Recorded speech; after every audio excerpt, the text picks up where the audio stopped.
folks. Right, welcome to the Century Club. I'm Steve, I curate the cultural events here. Any Bowie fans here? It's a very muted response. Any Bowie fans here? I think the question is that is Low, who thinks Low is Bowie's best album? Anybody? Paul Gravett. Then you're on there, Paul, I'm afraid. What is Bowie's best album? Station to Station? Yeah. Tin Machine? What?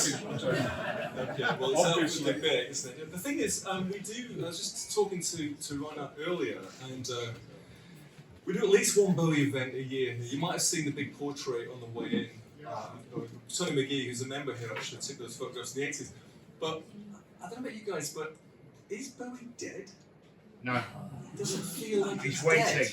Just waiting, right? Circulating above us somewhere.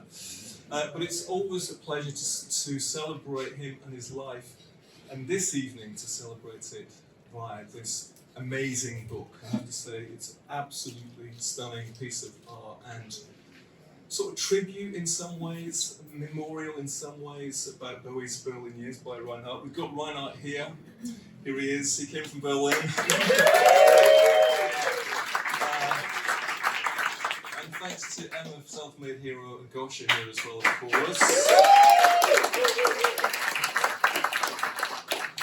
Now, it's going to be an evening in two parts. Okay, so we're going to start off with an in-conversation. Now, Arslan was supposed to be here, but unfortunately he's feeling a bit low. It's going to take a bit of time, that one. No, he can't be here, sadly, actually. But we have Paul Gravett. Who better to talk about comics and graphic novels than Mr. Paul Gravett? Thank you. In conversation with Reinhard. And of course, the book is for sale. I think you've already seen it at the back. I'm sure Reinhard's going to have me to sign copies as well. In the second half, we've got a very special guest star, a mystery guest star, that's all I'm going to say at the moment.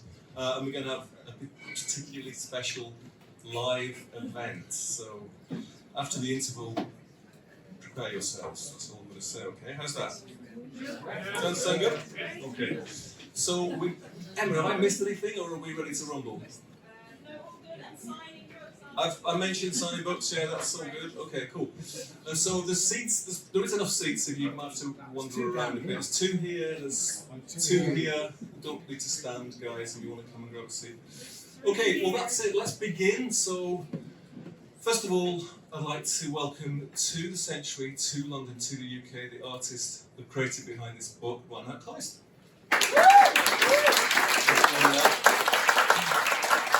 And a big welcome back to the Century for his interlocutor, Paul Gravett. Take it away.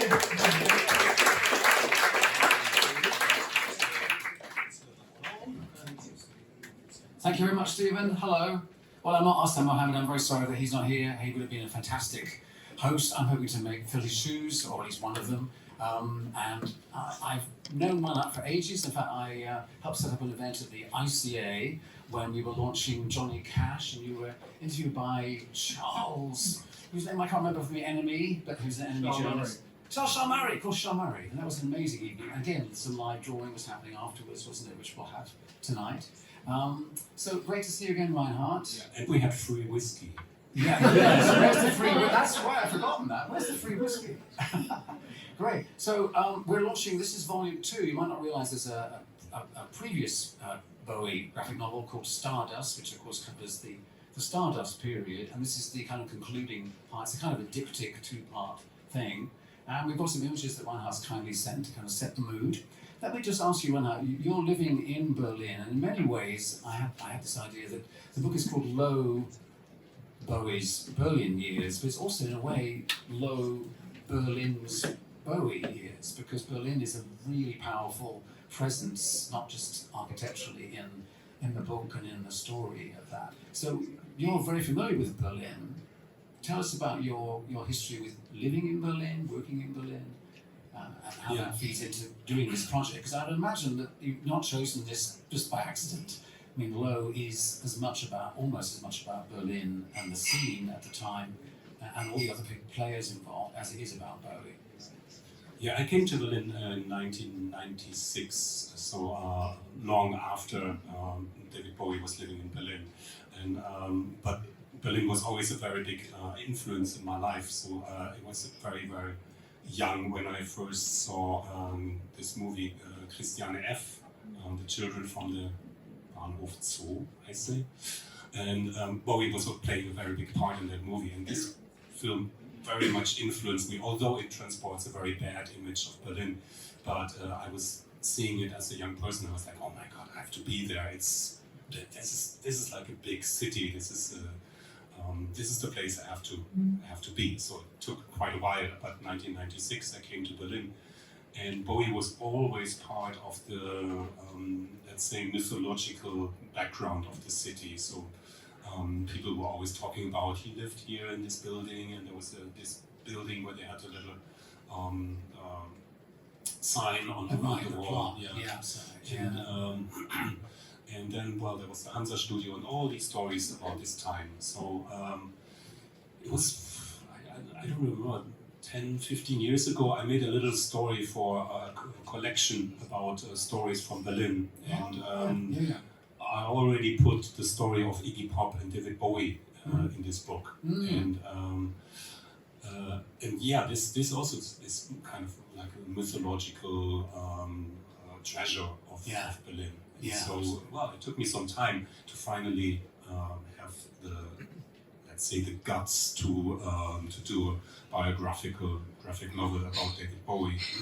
And so, Starman came out, and then now it's Low. I can remember, I think we met when we were at the Edinburgh Book Festival, and you were telling me that's when you sort of leaked that your next project was going to be on Bowie, and that must have been quite a few years ago now. And maybe even before you were doing you went off to other things before you came back to it, you'd already got this project in mind, perhaps. Yeah, I made kind of a very evil deal with my publishing house because I wanted to do a book about a not very well known boxer called Emil Griffith. And I tried to convince them that I want to do this graphic novel about this boxer, and they were like, we're not sure if it's selling in this seller, and because nobody knows. Because you've done Johnny Cash and you've done it's a difficult. Fidel Castro, who's not Emil Griffith's not a name people know. It's a difficult subject, and so they said, no, we don't want you to do this. And then I said, okay, if you let me do Emil Griffith, then you get David Bowie. And then they said, okay. Well, who wouldn't? I mean, that's quite good too. And did you always envisage it as being a two-part biography? I mean, taking on Bowie, it's a life that's incredibly rich and complex, and his music goes through so many changes. How do you decide to just narrow it, to focus on the Stardust and Low 2 volumes that you've done? You decided not to do a life story for a start. How did you choose how to focus it?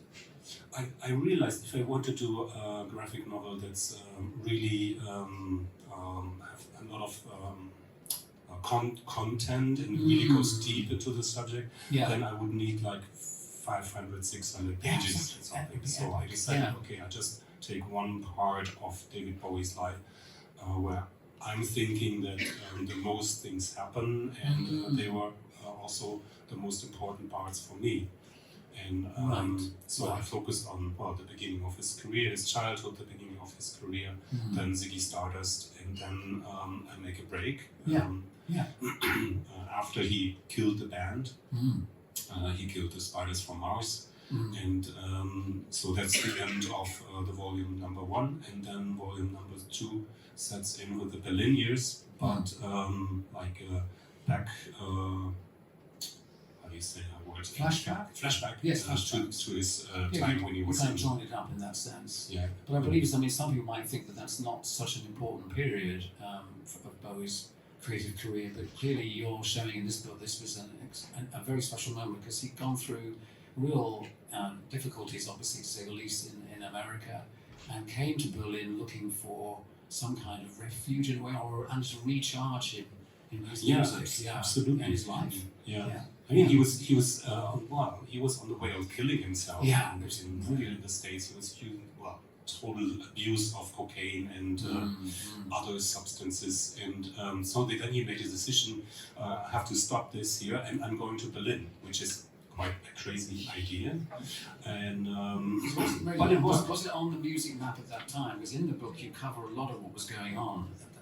There was an extraordinary explosion of talent in Germany making music that was so different and which we know completely informed what Bowie did. Was he aware already, choosing Berlin, that music scene was there? Yeah, absolutely. Yeah, He was a following huge fan of the so-called krautrock. Krautrock, yes. And he was also a fan of Tangerine Dream, for example, Yeah. or Kraftwerk.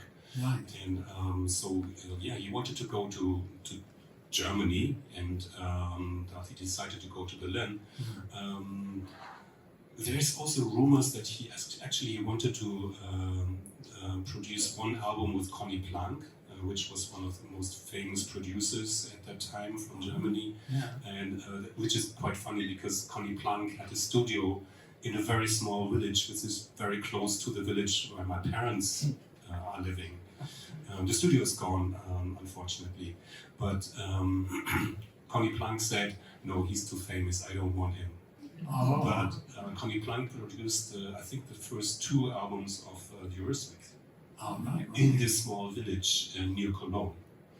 And there was a lot going on in the German music scene, and people were aware of that.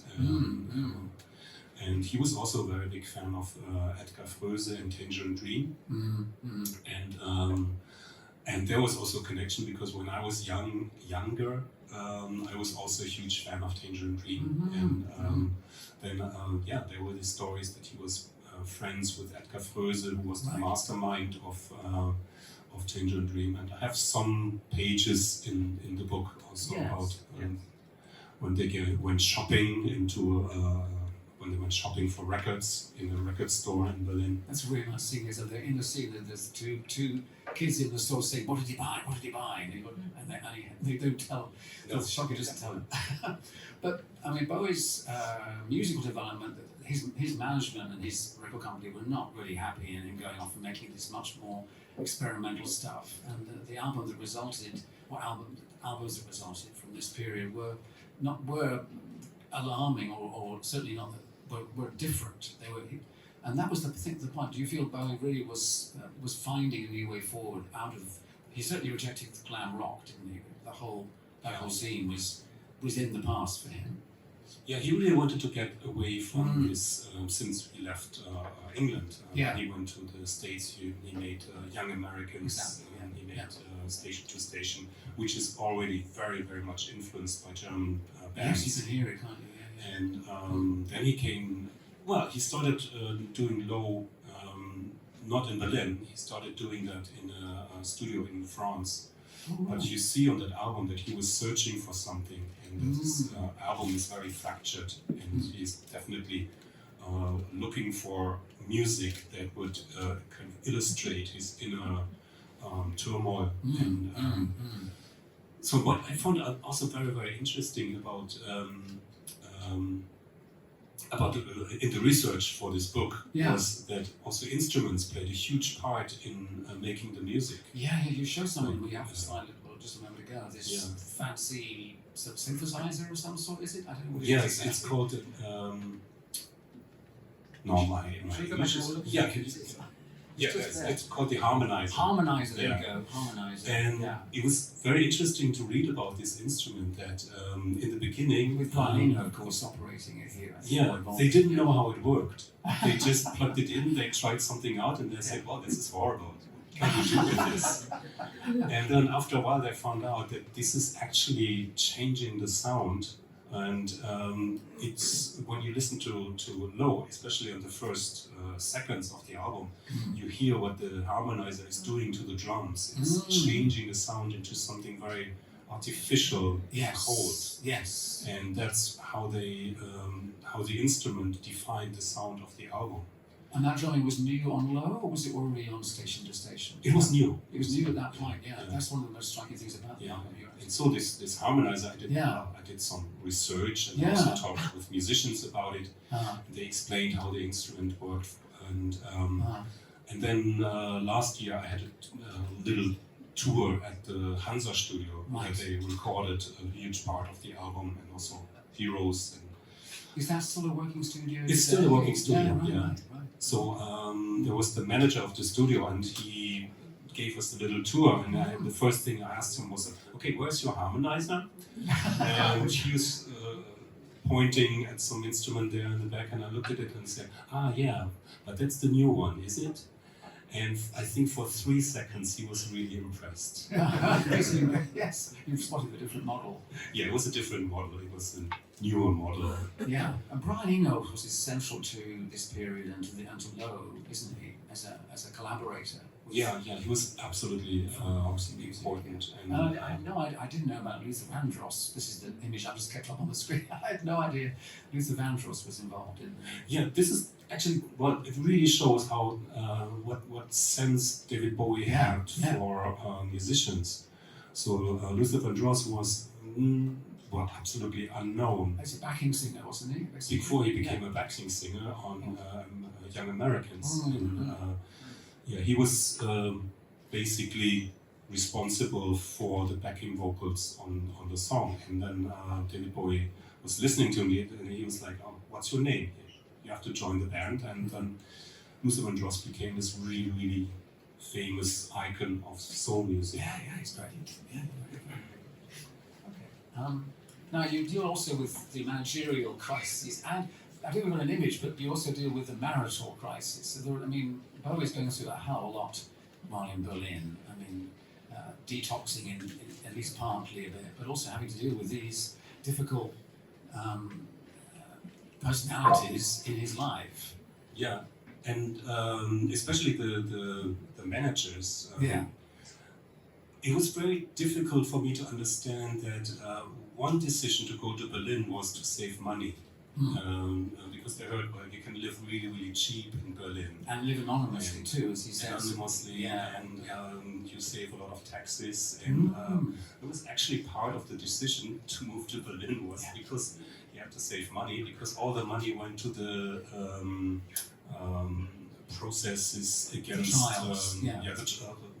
trials against the management. Yes. The former management, Tony de Vries, and later on Michael Littman, who was the newer manager, who also became a threat, so they also had to defend against him. So it was horrible. So managers that are there probably aren't very, very good managers, but Bowie didn't always find them for himself. Really, it's quite dark. And then his wife Angie Bowie is also you've included quite a few scenes with her arriving in Berlin and storming around quite a bit. Yeah, she hated Berlin. Yes. She said that it's a cultural dump. And she complained about the food, the smell, everything. Wow. And David Bowie loved Berlin from the very second he moved in there. Yeah. He has been to Berlin a few more times before, but he loved it from the beginning on. What do you think really made him so enamoured of the city? What was it about the city that he saw as inspiration as well, I guess? The special quality of it. Yeah, I think there were several parts. It was the music, but it was also his fascination for the Golden 20s in Berlin. He was a big fan of Christopher Isherwood's Goodbye to Berlin. And so... it was a really fantastic production of Cabaret, by the way. I just saw it a few months ago here in London. You see the Cabaret in London? Just amazing, in theatre around. Really, wow, amazing. Yeah, and so speaks to where we are now. Oh my God, doesn't it? Oh my God. Yeah. And so he had this. He also had this relationship with the drag queen Romy Haag. Yes. And this relationship was very, very much based on the book Goodbye to Berlin. They were playing parts of the book in their relationship. It's very. Maybe we don't. Sorry. Yeah, maybe. All of them. Yes. Sorry. Yes. Very hard. Yes. And there was one sentence. I think it was in the biography of Romy Haag, where she wrote that after they stopped their relationship and Bowie went away from Berlin, they were still sending each other postcards. And the last sentence of the chapter in Goodbye to Berlin about the main protagonist and the girl, Sally Bowles. Oh yes. Sally Bowles. The last sentence is, "Send me a postcard." Yes, that's right. I found this so romantic. It's really bad that I've only found out after I finished the book. Well, it's going to happen. Any book is never really complete, is it? Because you do so much. But were you able to, in your researches, you talk to, you went to places, of course, but did you do new interviews or new research with any of the people that are involved in this period? Were you able to do any of that? Yeah, not very many. Not necessarily the superstars like Iggy Pop, but were you able to reach out to people that were in Berlin at the time, some of the German musicians maybe? Not really. No. There's so much material. Exactly, there's so much material already, I guess. And the only person I talked to was Edu Meyer, who's the sound engineer of David Bowie, and he's now, he's old guy, very, very nice, and he likes to talk about the things that he gave me some background stories. And there's, this one story where he's taking a lamp and he's shining a light on the soldiers on the wall, and this also became like a big part of the Bowie Berlin legends. Mythology, yes. Exactly. But he also told me stories when he lived quite near the studio, and one morning Iggy Pop and David Bowie, they rang his doorbell completely stoned, and so he had to prepare breakfast for them. So those little stories that I really like. I didn't put this story into the book, but I put the story with the lamp in the book. Yeah, exactly. There's so many ways that you could put This is the scene where Edgar Froese and David Bowie are going to the record store. I must go. I don't know enough about the quiet rock scene, and I was in another place for music, but I didn't know about it. But it is an incredible scene. It seems to me. This music, I was listening to it today. So I must hear more of this because it seemed so far advanced at the time, but a lot of electronic. It was the whole electronic movement, wasn't it? Absolutely. Yeah. All this all of like the Moog synthesizer and all that kind of thing coming in, which they were changed. like making the pace. It also, of course, transformed Stevie Wonder. So Stevie Wonder's music transformed totally because of the Moog and synthesizers. Oh, I didn't know that. Yeah. Yeah, he also. Maybe I should go more into Stevie Wonder. We can do that one next. That's a great story to tell. Yeah. And Iggy Pop, we haven't talked much about Iggy Pop, but They are, and they're going to East Berlin. Yes. And which he describes as like Disney World for the depressed, which I think is a fantastic way to describe it. I have to say, I stole this sentence from Mark Reeder. Mark Reeder is a very popular figure in the scene in Berlin, and he made this amazing film called B-Movie. And Berlin, of course. Yeah, and in that movie there's this quote, and I said I really want to have the quote, and so we don't know that Iggy ever said that, of course. Yeah, he didn't say no, but he put it in his mouth. I see. Yes. So I stole it from Mark Reeder, I have to say. We talked about it. He was not really happy about it because he said, "Well, maybe now people think I stole it from Iggy Pop." Well, you get a thank you in the back. Yeah, I gave him a thank you. So he does get acknowledged as the originator of the phrase. Yeah. And there's some powerful sequences in of the recording process, and here him coming up with Heroes. Yeah. Which is a very powerful song, of course, and an important album that came out. It's a trilogy, isn't it, essentially? I don't really know the third one's quite so well. The third one is called Lodger. Okay. But, it was mostly produced outside of Berlin. Oh, okay. Right. But if you listen to it, you also hear that it kind of starts in Berlin, but you also see that he wants to go somewhere else. Right. And you brought in here the band SYPH or SIF, as in Zurück zum Beton, which I listened to as well for the first time today, and I thought that's exciting to hear this. But thought it was a beginning for punk. Yeah, this German is a music. very, very famous club in Berlin. It's still there, the SO 36. I also have a very close connection to this club. I live just around the corner. And it was not the opening night, but this club went through some changes. And during one of the openings of the club, there were a lot of bands playing, and David Bowie and Iggy Pop showed up together with Coco Schwab, his assistant, and Esther Friedman, which was the girlfriend of Iggy Pop. She's a really, really amazing photographer.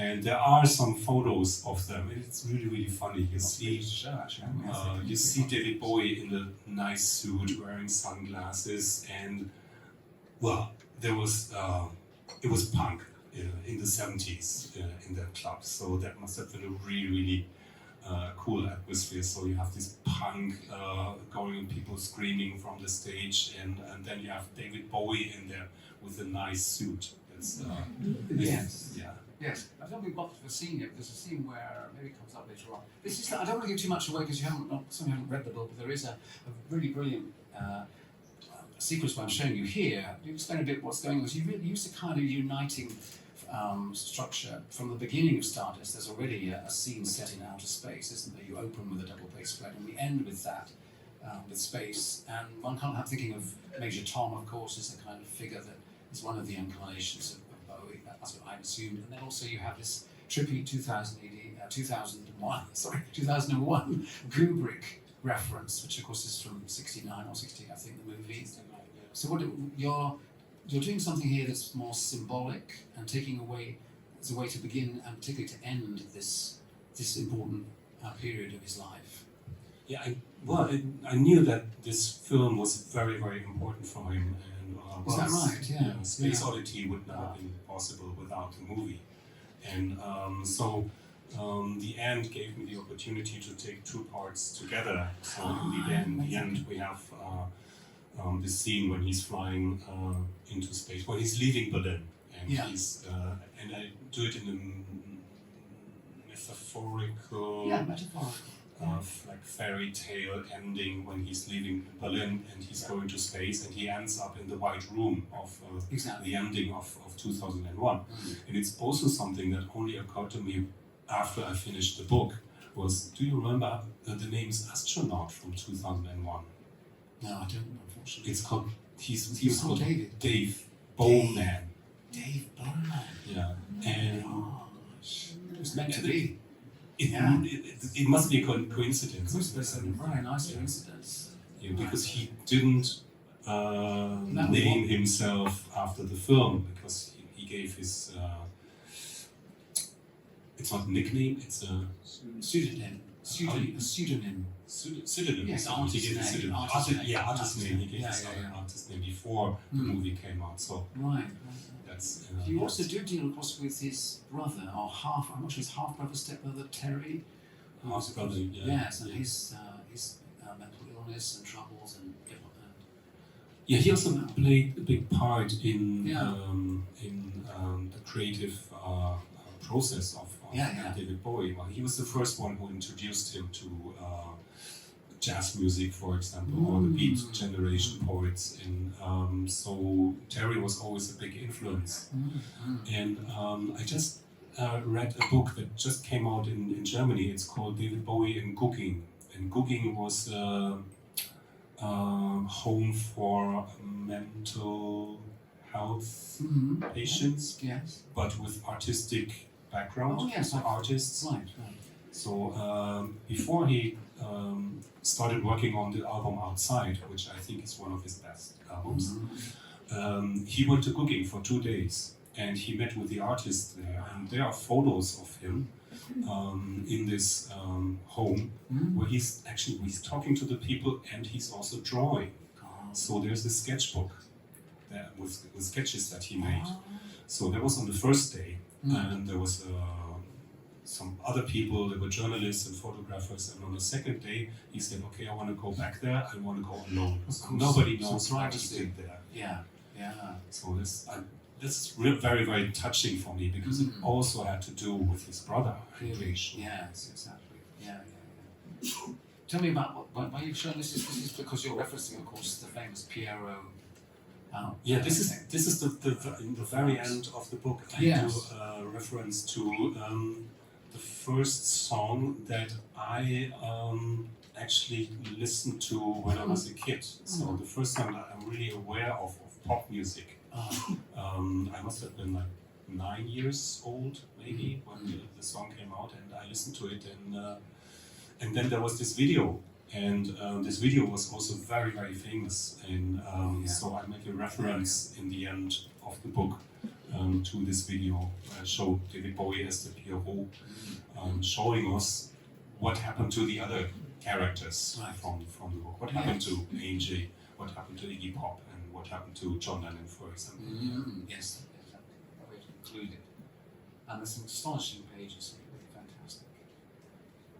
And we've got some process here, by the way. This is interesting to see one page and how it starts. Do you want to take us through this? Is I presume before all this you must have. Do you write a script? Do you script with pictures? In other words? No, I do a script like a movie script right. with the dialogues and scene descriptions, and that really takes a while. And I work with an editor, and we go through the script over and over again, because you also have to stick to the facts. So, So you have a fact. Do you have a visual fact checker for the book? Or? No, we do that together. Do together. Yeah. Well, great. You have a good editor. You can. Yeah, he's a really good editor, Michael. Oh yeah, Grünewald. Of course, And he that's also. not something that everyone has. You're lucky to have that editor. I mean, there are quite a lot of comic creators who will just kind of go make a book, and they have to go away, make it with no one to. Because you cannot editing make. It's an underdeveloped, under-recognized. Absolutely. If it can really help to have someone to bounce off with. Yeah, if you make a really bad mistake, then the hardcore David Bowie fans will come and say, "Yeah, you made a mistake here," and that's what you don't want. You don't want that. So after I finished working on the script, I do this very easy, very fast sketches of the pages, the rough layouts. Yeah. This is the now. Yeah. Pencil sketch of the final page, where I also already put the dialogues in it. To me, I'm sorry, I'm a bit rude here, but does that go straight to that, or is there an intermediary stage between the two of these? You really can go straight from the rough to this level of finish. Yeah. Okay, I was just wondering. Okay. Now, I only asked because some of the how to draw comics books, they'll show you a scribble, and then the next drawing is the perfect finished drawing, and you wonder how they've got between. And then we get into the colour. Now, colour is terribly important in this book. Can you explain some of the? I can hear this scene, for example. You've got this colour palette you've shown them. Yeah. It's not always all. And sometimes when there are very heated, passionate moments, the colouring goes into a bright red, which I guess signals, heightened passion. Yes, So the idea. Colour thinking. Yeah, the idea behind the color schedule is that I do the colors for the flashbacks, which are the boring parts, like here, and for boring parts. Wait a minute. It's just one color. Okay. So, and for the parts that are dealing more with the present time or with the illustrated songs, then I have a friend, Thomas Gielke, who's a really good colorist, and he does the really powerful coloring. And he uses colors that I would never even dream of, like combining yellow and magenta, which I would never do that. No. And he does it. And then I send him the pages, and after a while I get his PDF back from the colored pages, and I open them and go like, oh my god. And are you always happy with what Thomas has done? So you have a dialogue perhaps, or no? Do you say? I get used to it. Okay. And I look at it after a while and I say, okay, this is really David Bowie. I mean, you saw that on the page with the street in front of the SO36, so it's nighttime. So I would color nighttime in blue. He did it in yellow and red. Yes. And at first I saw it and I was like, no, you cannot do this. And then after a while I looked at it, no, that's perfect. Absolutely, that's the Oranienstraße at night in Berlin, where electric. A lot of people are on the street and it's electric. Yeah. So the coloring shows more the emotions and more the atmosphere, not the reality. So it says almost like a sepia tone in it, suggesting flashback. It's kind of brown flashbacks. Yeah, I'm responsible for the brown.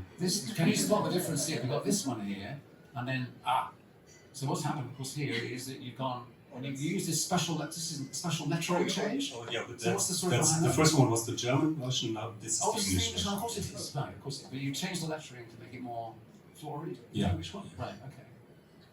And then we've got some wonderful photographs. I just love this photograph. Have you seen this one before? Yeah, and on this section Is I this want to from show a Berlin? Is little this the bit. Berlin? No, this is not. No. I don't think it's the Berlin. Oh, that Scotty dog. I mean, my gosh. Yeah, because I think he's Scottish, but I'm not sure.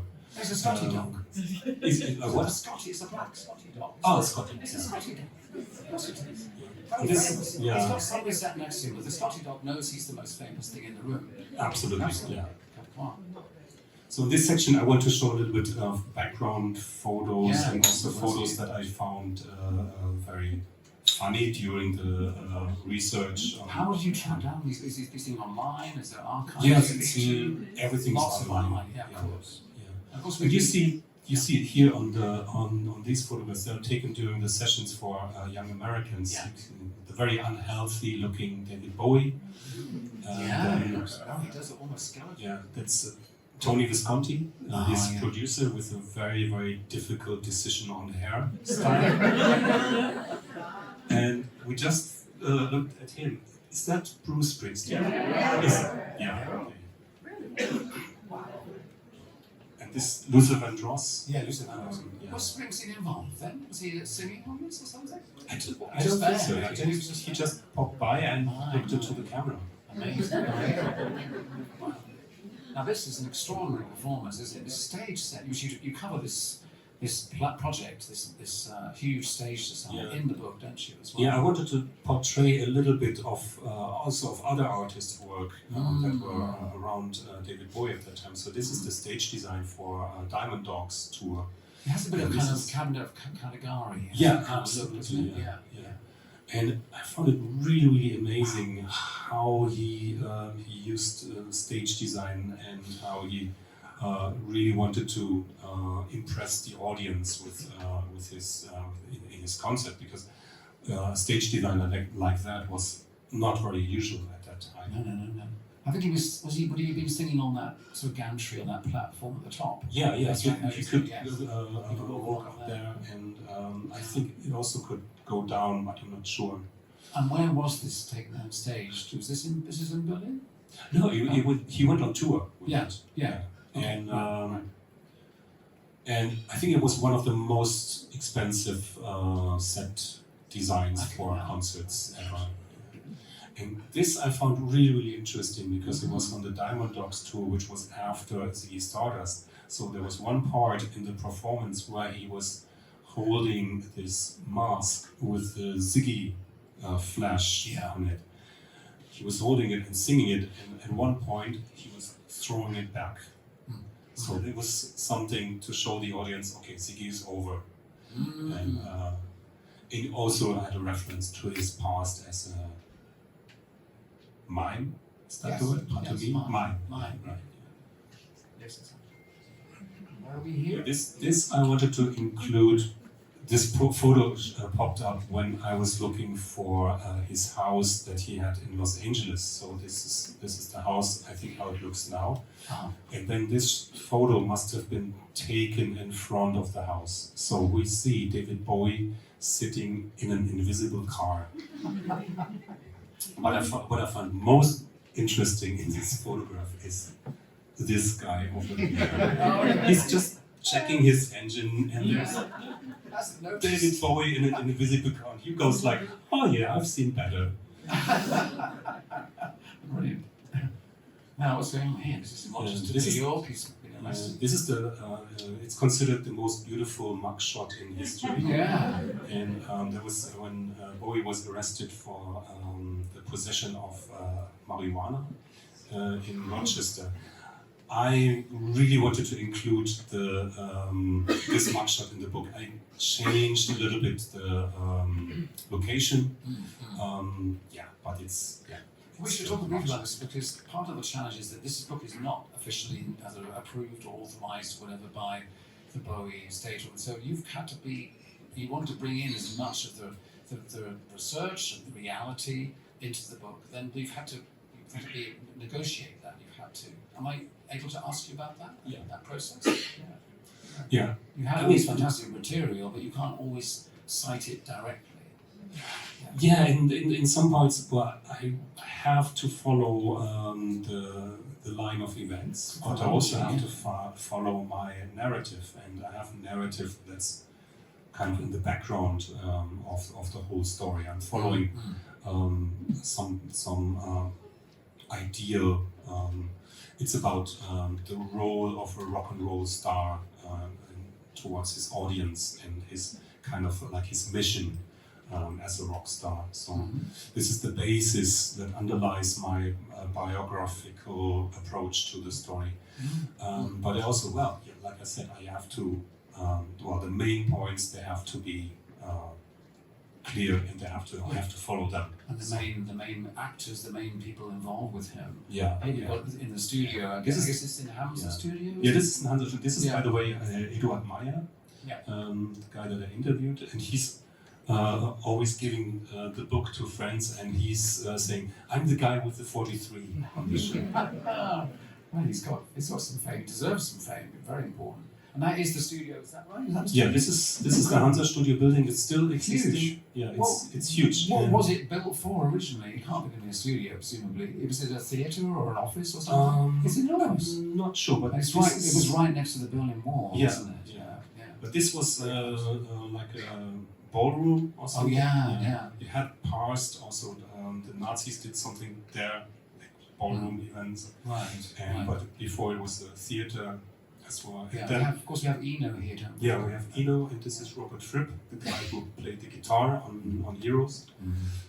And the studio where they mix the things today is on the very top here.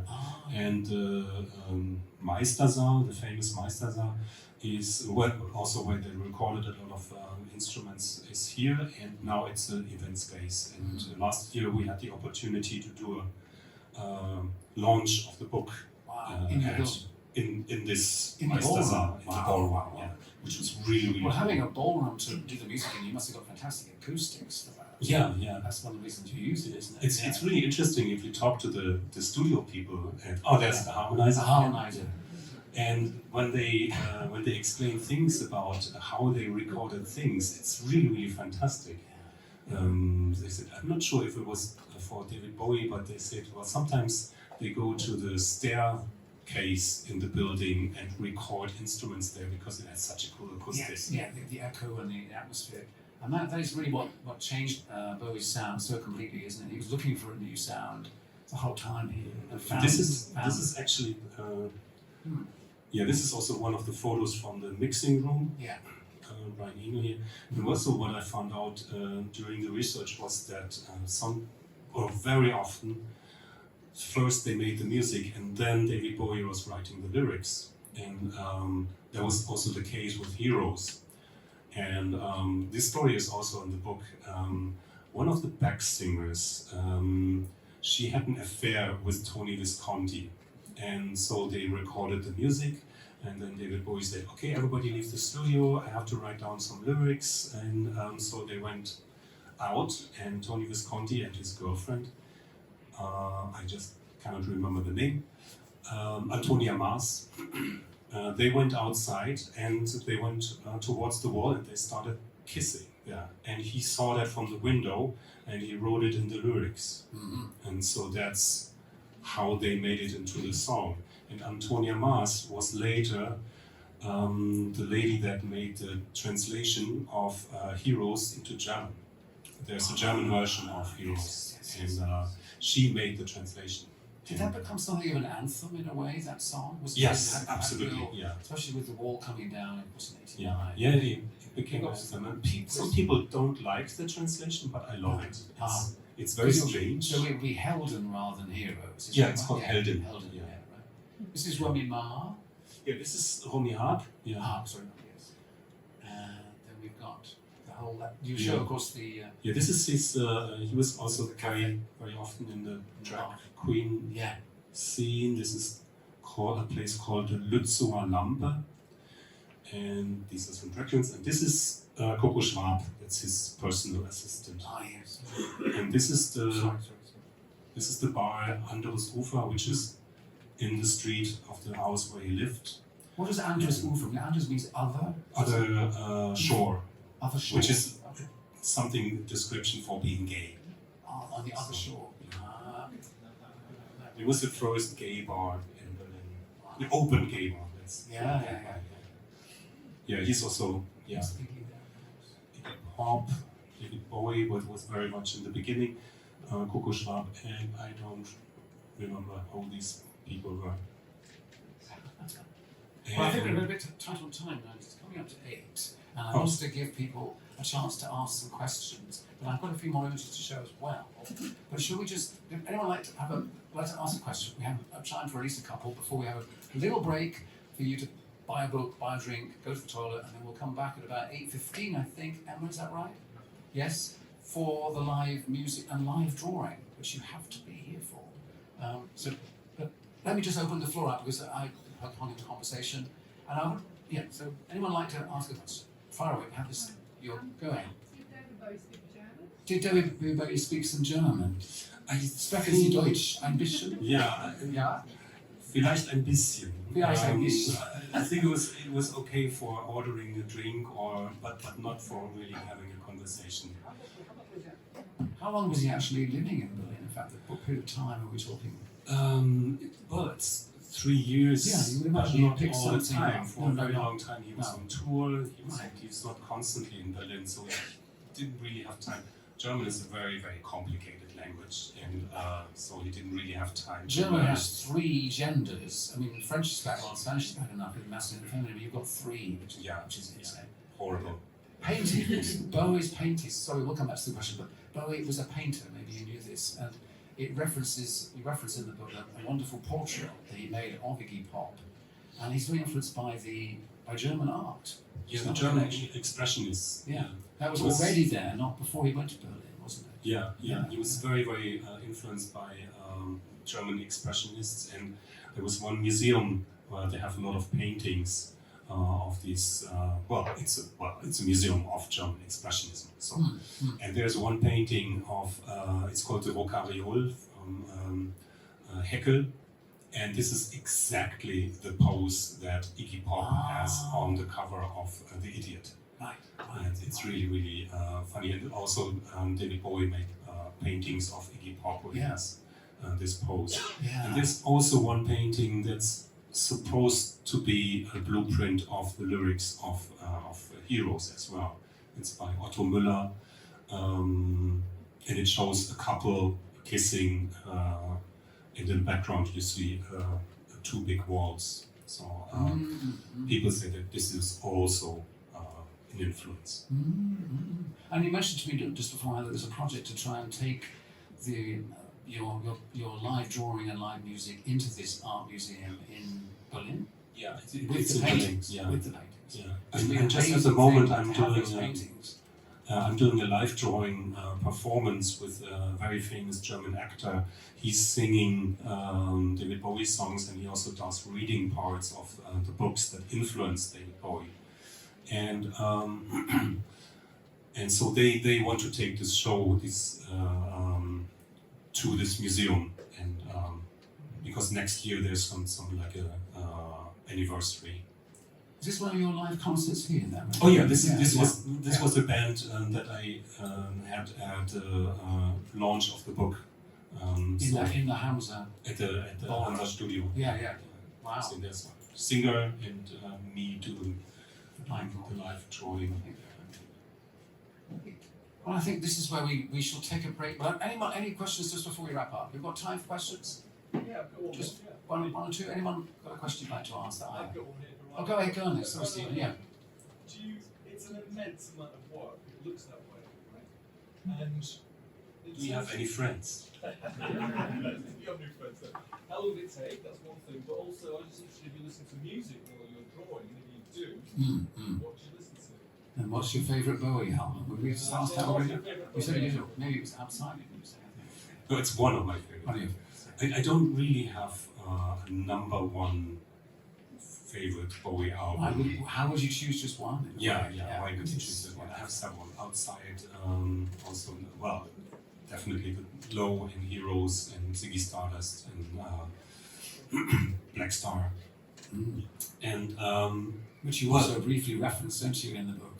There's a little reference to lifestyle, yeah. And so during the process of doing the book, I mean, it took me like 5 years to do the book. I mean, I did other projects in between, well, not books, but not other graphic novels, but other jobs or illustrations for movies or a TV series. So what I'm listening to when I do the work, well, usually I listen to music and a lot of David Bowie, but also a lot of let's say Philip Glass or techno or whatever. And but during the process rock as well, krautrock, not that much. Krautrock can be really annoying. If you listen to it, if you're listening to it in the background, it's fine for you have to concentrate on the music. Then it's good. But if you listen to it on the background, it can. Okay, I seem to be on this. So, but I listen to a lot of podcasts when I do the inking, for example, and the coloring.